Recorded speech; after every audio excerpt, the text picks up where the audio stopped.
Hold completely still. No sudden movements. No, this isn't a joke. If it was, I wouldn't be holding a knife to your throat again. And this isn't some kind of act either. There will be no need while we're here in our hideaway. I'm being perfectly serious. Let me ask you a simple question. Did you tell anyone about us? Anyone? Well, I expected you to deny it. I wish I could trust you at your word. But if I were the type of person to do that, I'd be killed a long time ago. The problem is that Edward Blankmott, the head of the family, in case you've forgotten, asked me a multitude of questions about you just an hour ago. It is unusual, because he never asked me in such detail about my missions before. Not since I became a fully fledged member of his family.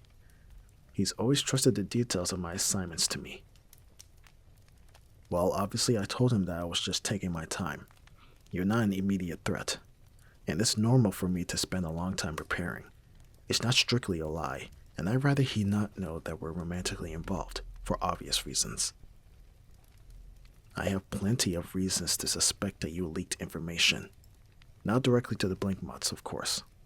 You wouldn't want that any more than me. But if you were naive enough to say something to your idiot brother, he'd certainly be stupid enough to do it. I wouldn't be surprised if he sees you as a rival for your family's fortune. Do you deny that only 3 days ago you had a secret conversation with him? One you went to great lengths to avoid anyone overhearing? Don't play coy. You're not good at it. You got in the carriage with them for a relaxing evening ride, but the carriage took all sorts of unexpected turns and avoided areas with foot traffic. It was as if they were avoiding letting anyone follow them. I know because I was trying to follow. I certainly hope that doesn't come as a shock. If I in any way gave you the impression that I wasn't going to keep watching over you, then it was completely unintentional. Well, if you didn't tell him, then what did you talk about? It was clear you were trying to hide some kind of secret. I can't decide if this is some kind of mind game, or if you've gone insane. It's a secret? You're saying that you can't tell me while I'm holding a knife to your throat? I wasn't expecting you to tell me that you were sharing our secret, but I thought you at least tried to make something up. That... I can't deny it. That's very sweet. Nobody's ever told me they don't want to lie to me. In my line of work, lies are normally a given. But this is the worst possible time for this. I really want to be wrong, but I need to hear something believable if I'm going to trust you again. What could possibly be so important that you can't tell me? Honestly, I think I have no choice but to believe you. Nobody could lie about something like that with a straight face. And you do make a good point. I'd rather you were the type of person to keep a secret even if your life were at risk. It's a good trait, especially given our situation. I'm sorry for threatening you. You must understand. It's second nature for me to doubt people. As I said before, I wouldn't have lived very long as an assassin if I didn't foster a healthy bit of paranoia. But if it's not you, then I'm not sure what to think. Can't imagine any reason why Edward would suddenly bring up these questions. It's just... Huh? I just noticed the bag you're holding. What's in it? Oh, look at those. I thought I recognized the smell. I love those pastries. That was very thoughtful. But you didn't happen to get them from the bakery across the fountain, did you? So that's it. That explains everything. Of course you couldn't have known. Well, I technically shouldn't be telling you this, but that bakery is a cover. The Blankmotts secretly own it. It's a safe house that I can use to lay low or stash supplies. They have other uses for it as well, but that's not relevant. Well, of course. Think about it. The Blankmotts assigned me to assassinate you.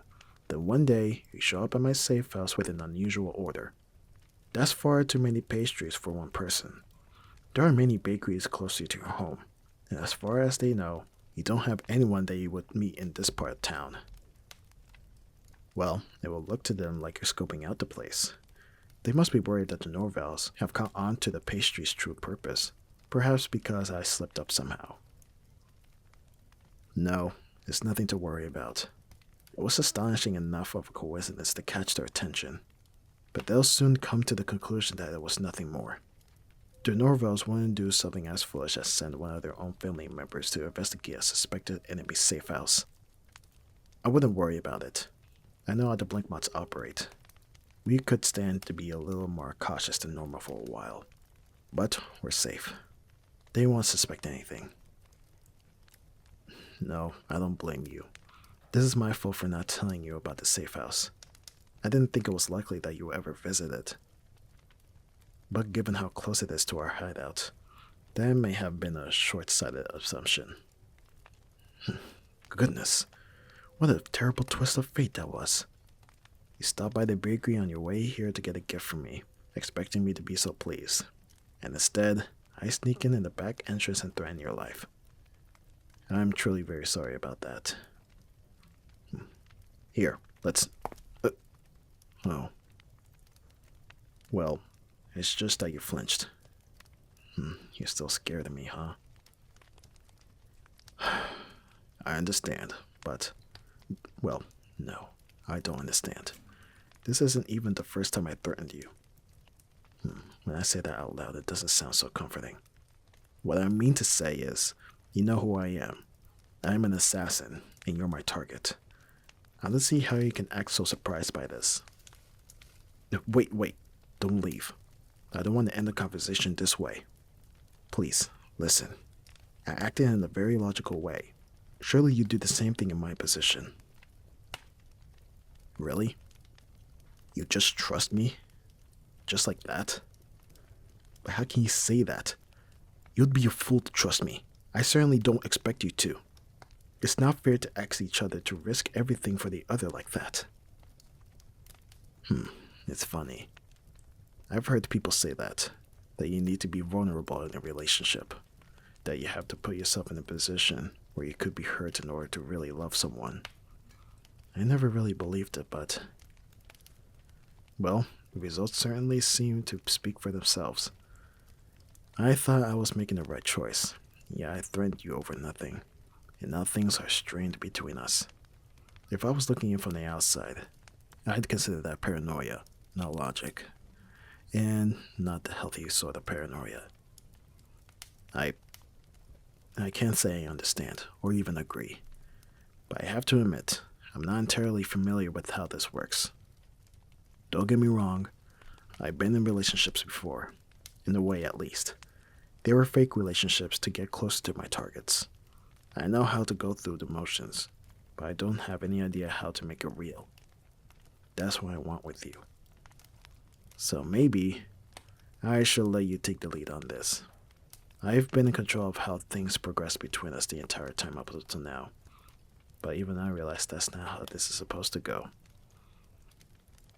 Yes, show me how to be vulnerable. I'll do whatever you recommend, at least within reason. I do want things to work between us. I do like to think it's a good start, but I must confess that I'm not being entirely vulnerable by saying that. I am introducing a little risk by letting you control the pace from now on. But I'm still an assassin. I'm confident that I could sniff out a trap if you tried to set one up for me. Yes, well, like I said, I need to learn. Baby steps, as they say. You know, before Edward Blankbot started questioning me, I had been thinking that I wanted to ask you. Could we... No, never mind. I realize that it's not really appropriate after everything that just happened. Another time. For now, I don't suppose you have an appetite. Those pastries won't eat themselves.